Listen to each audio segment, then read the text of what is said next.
वनुसल्ली अला रसूलिहिल करीम अम्मा बाद फ़अऊज़ु बिल्लाहि मिनश शैतानिर रजीम बिस्मिल्लाहिर रहमानिर रहीम।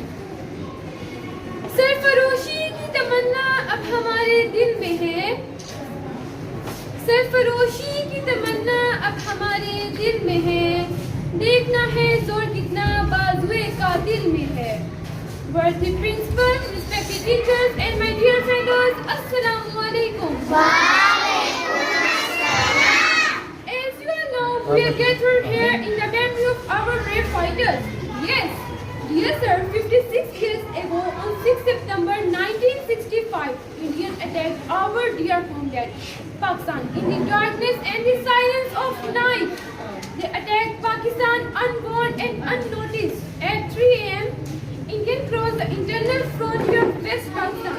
They attacked usually on the areas like Lahore and Sialkot. Respected sir, Pakistan Army, Air Force and the local people were unaware and were not prepared for the attack. But our army and the civilians stood as stable in front of the Indian army. हम हक पर जान लुटाएंगे, हम शौक शहादत वाले हैं। हम हक पर जान लुटाएंगे, हम शौक शहादत वाले हैं। वो साथ हमारा तर्क करते जो मौत से डरने वाले हैं।